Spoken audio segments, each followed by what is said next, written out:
On the 19th of August 1989, a large group of partygoers boarded the pleasure cruiser the Marchioness for a moonlit jaunt along the Thames. However, the excursion would come to an abrupt end just minutes after it began, when the vessel was involved in a collision with another boat.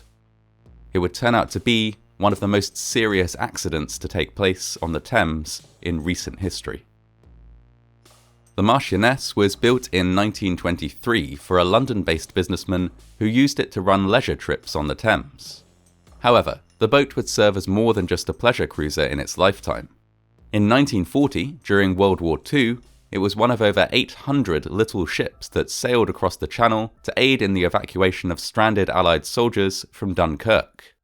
After the war, she was refitted and went on to host hundreds of parties and discos on the water. On the night of August 19th, the Marchioness had been hired out to celebrate the 26th birthday of Portuguese aristocrat Antonio de Vasconcelos. The party would be attended by many of his friends from across the worlds of fashion, journalism and finance, with the boat scheduled to ferry partygoers up and down the Thames until the early hours of the morning. That night, the cruiser was manned by 29-year-old Stephen Faldo, an experienced and capable waterman and captain. The ship's mate was 21-year-old Andrew McGowan. There were also 2 further staff members on board who would work behind the bar. With 127 guests, the total number of people on board that night was 131. At around 1:25 a.m. on the 20th of August, the Marchioness left Charing Cross Pier to begin its cruise along the Thames. It was a hot, moonlit summer's night, and the celebration was quickly in full swing. On board was a disco, a buffet, and a fully stocked bar, all set up to keep the guests entertained and well until their return to dry land at 6 a.m. Not long before the Marchioness set out, the Bowbell, an 80-metre or 87-yard long dredger, had also taken to the water. This much larger ship was manned by a crew of 9 and was designed to dredge huge amounts of material from the bottom of the Thames, an essential part of the maintenance of the river. In charge was Captain Douglas Henderson. Henderson had spent the evening of the 19th visiting several pubs in the area, drinking at least 6 pints of beer before heading back to the dredger to take a nap before the boat's scheduled 1 a.m. departure. As the Bowbell began making its journey down the Thames, it overtook several other pleasure cruisers before reaching Southwark Bridge, where it encountered the Marchioness. It was just before 1:45 a.m. when 2 members of crew on board the Bowbell spotted the Marchioness perilously close by in the water. They shouted a warning back to the wheelhouse. At almost the exact same time, the mate on board the Marchioness also shouted a warning to his boat's captain. However, it was too late for either boat to correct its course. Just seconds later, the Marchioness was struck by the Bowbell. As the 2 boats collided, the Marchioness swung across the bow of the Bowbell. It partially capsized and was swiftly pushed under the water by the much larger ship. It took just 30 seconds from the initial collision until the cruiser was underwater. Accounts of the disaster are extremely chaotic. One of the bar staff recalled that an anchor from the Bowbell came in through the window of the upper saloon.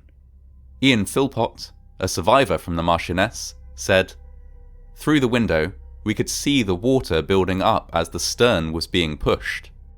The lights went out, and we knew the water had got into the hull. There were lots of screams, and next thing, we were all in the water." On impact, Andrew McGowan, the mate on board the Marchioness, was thrown into the Thames. Despite this, he was able to clamber back onto the boat once it had capsized and pull open a door that led to the dance floor. This single action is believed to have saved many passengers who would otherwise have been completely trapped. Others were able to escape from the boat only when the saloon they were in was torn off by the force of the impact. As the pleasure cruiser sank, buoyancy aids and other debris from the boat came to the surface, allowing those that had been able to escape to stay afloat. One survivor recalled clinging to an empty beer barrel while he awaited rescue. The first call for emergency services was made by the crew of the Hurlingham, another pleasure cruiser that happened to be nearby at the time.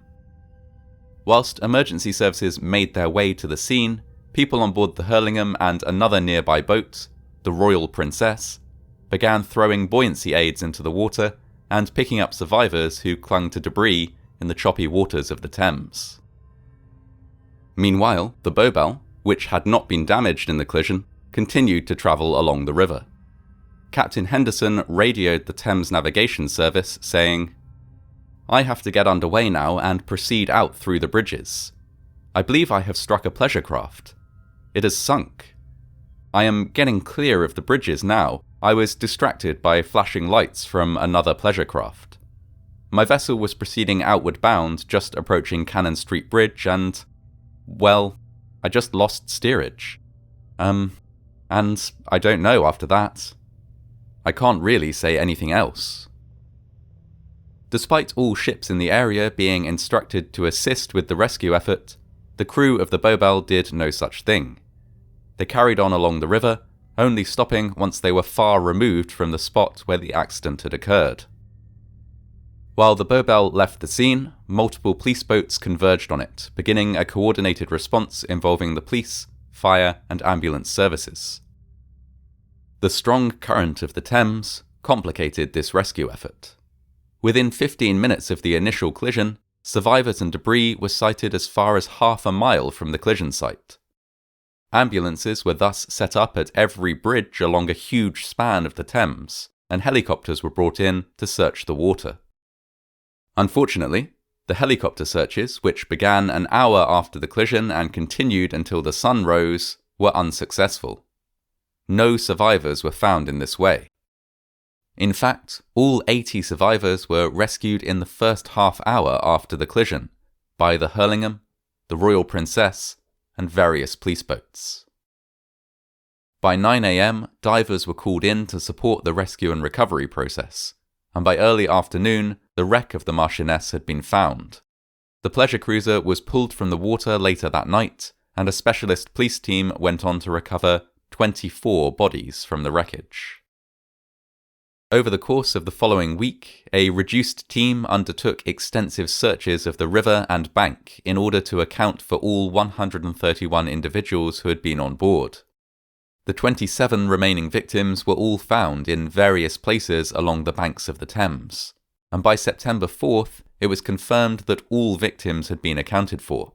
In total, 51 people lost their lives in the Marchioness Disaster, including Antonio de Vasconcelos, whose birthday had been the cause of the celebration, and the boat's captain, Stephen Faldo. 2 years after the accident, in 1991, the captain of the Bowbell, Douglas Henderson, was charged, twice, with failing to keep a lookout. However, after 2 deadlocked juries, the Crown Prosecution Service concluded that there was insufficient evidence to justify further criminal proceedings, and Henderson was formally acquitted. Upset by this verdict, survivors, relatives, and friends formed the Marchioness Action Group. For a decade, this collective pushed for a full investigation into the incident. This call was answered in 2000 when a formal inquiry was undertaken. The inquiry condemned Henderson's drinking the night before the crash, but ultimately concluded that the collision was caused by poor lookouts, an issue exacerbated by design issues on both the Marchioness and the Bowbell, which restricted visibility. While nobody was ultimately held to account for the disaster, the inquiry did lead to some positive changes. At the time of the accident, there was no Coast Guard or lifeboat responsible for the Thames. As a direct result of the inquiry, the Royal National Lifeboat Institution began serving the Thames from 4 lifeboat stations in 2002. In honour of those who lost their lives in the Marchioness Disaster, 51 roses were laid in the Thames during one of the lifeboat naming ceremonies, and one of the lifeboats was named in memory of the Marchioness. A permanent memorial to those who lost their lives in the disaster can be found in the nave of Southwark Cathedral. Indeed, this is one of several memorials to the disaster that can still be seen today, not least of which is the nearby Tower Lifeboat Station. This facility provides search and rescue services on the Thames 24 hours a day, 365 days a year. It is one of the busiest lifeboat stations in the UK.